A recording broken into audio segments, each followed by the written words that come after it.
Assalamualaikum warahmatullahi wabarakatuh. Halo, ketemu lagi di Ruang Belajar IPS. Hari ini tema yang akan kita bahas tentang globalisasi. Adapun tujuan pembelajarannya menjelaskan pengertian globalisasi dan bentuk-bentuk globalisasi. Oke, kita lanjut dengan semangat pagi. Sebelum kita bahas tentang globalisasi, Ibu pengen tahu nih, pernahkah kalian belanja online? Pasti pernah atau mungkin sering. Kemudian mungkin di rumah sering menyimak berita dari mancanegara bersama keluarga? Ya, mungkin kalian juga lakukan. Apa ya hubungannya dengan globalisasi? Atau mungkin kalian sering melakukan komunikasi lintas daerah melalui medsos, melalui WA, Facebook, Telegram, dan lain sebagainya. Nah, apa ya hubungannya dengan globalisasi? Ilustrasi itu semua, ya, semua itu terjadi. Kalian belanja online, komunikasi lewat medsos ataupun WA, ya. Itu semua karena adanya teknologi.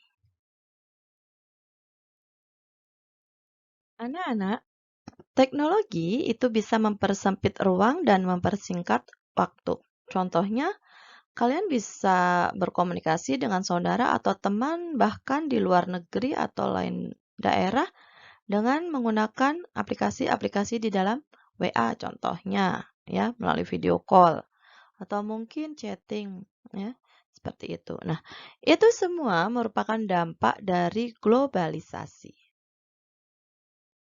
Muncullah pertanyaan, apa itu globalisasi? Oke, sekarang kita bahas. Globalisasi diambil dari kata global atau universal.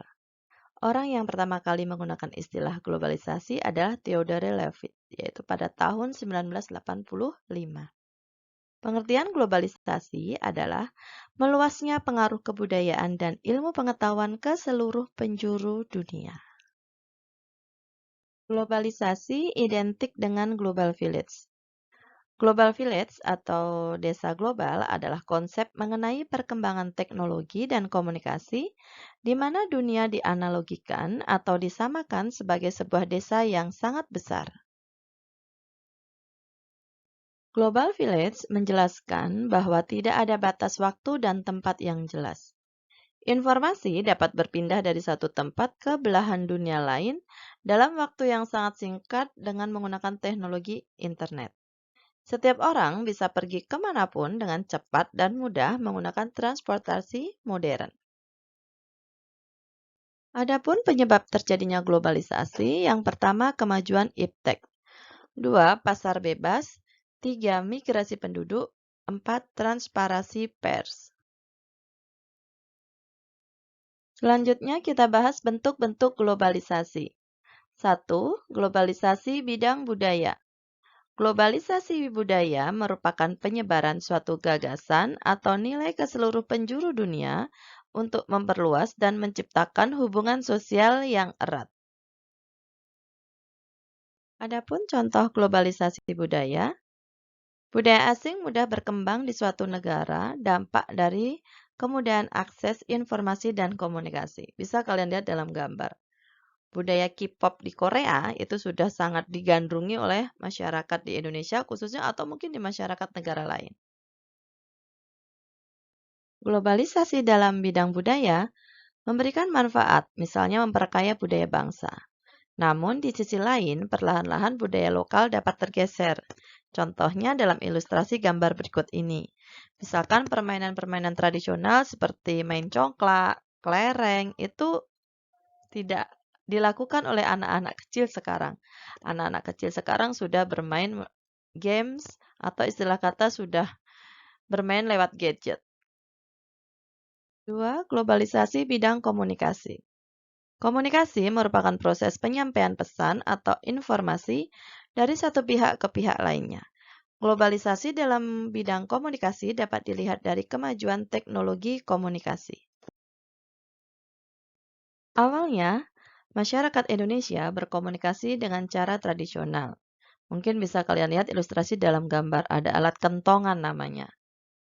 Kemudian mulai mengalami perkembangan dalam teknologi telepon, handphone, internet, serta media sosial yang ada sekarang ini.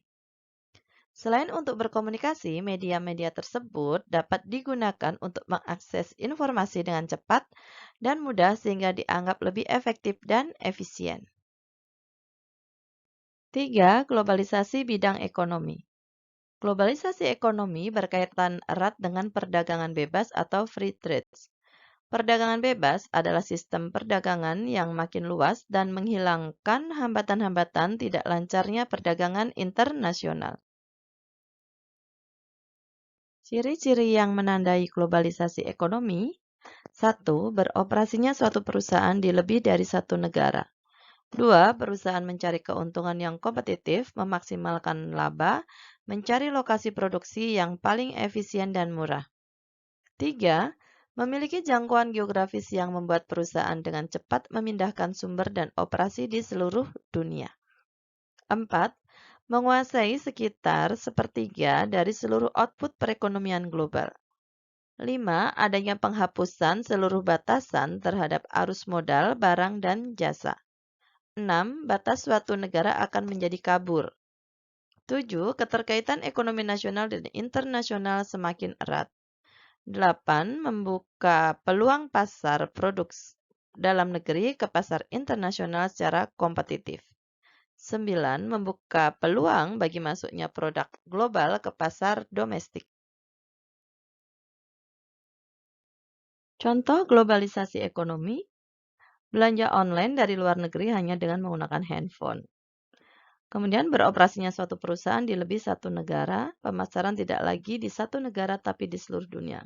Mungkin bisa kalian lihat, temukan gerai-gerai seperti KFC, Coca-Cola, McD. Nah, itu merupakan contoh dari globalisasi ekonomi. 4. Globalisasi bidang iptek.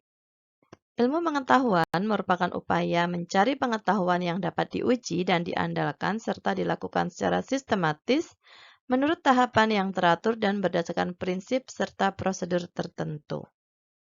Teknologi merupakan seluruh perangkat, ide, metode, teknik, atau benda-benda material yang digunakan untuk memenuhi kebutuhan manusia. Ilmu pengetahuan dan teknologi di Indonesia mengalami perkembangan yang sangat pesat. Hal ini merupakan dampak positif dari globalisasi. Contoh globalisasi bidang ilmu pengetahuan dan teknologi: 1. Kemudahan dalam berkomunikasi dan mendapatkan informasi. 2. Kemudahan dalam mendapatkan berita terbaru mengenai peristiwa di berbagai belahan dunia. Penggunaan teknologi komputer, handphone, siaran televisi, serta satelit telah mempercepat aliran informasi dan menembus batas dunia. 5. Bentuk globalisasi bidang transportasi. Kemajuan teknologi menyebabkan perkembangan transportasi semakin canggih. Pada masa sekarang, manusia dapat memperoleh barang dan jasa dalam waktu yang sangat singkat. Kemajuan transportasi, baik di darat, laut, maupun udara, menyebabkan pergerakan manusia dari satu negara ke negara lain semakin cepat. Faktor yang membuat globalisasi transportasi semakin berkembang bisa kalian lihat dalam ilustrasi gambar. Yang pertama, manusia menginginkan perubahan karena mereka menuntut hidup yang lebih mudah dan praktis. 2. Perkembangan teknologi yang ditandai semakin majunya pendidikan. 3. Perkembangan di bidang telekomunikasi membuat perkembangan alat transportasi diberitakan dengan cepat ke seluruh penjuru dunia. Oke, dari apa yang kita pelajari tentang globalisasi, dapat kita ambil kesimpulan bahwasanya globalisasi tidak bisa dihindari karena kita bagian dari masyarakat internasional. Sebagai generasi muda, senantiasa meningkatkan kualitas sumber daya manusia kita dengan cara rajin belajar agar kita bisa membangun negara Indonesia menjadi negara yang maju dan siap menghadapi globalisasi.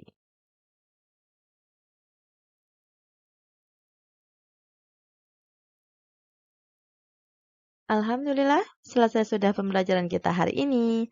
Tetap semangat belajar, ingat tetap patuhi protokol kesehatan, dan salam sehat selalu dari Ibu. Ketemu lagi di ruang belajar IPS selanjutnya. Bye-bye. Assalamualaikum warahmatullahi wabarakatuh.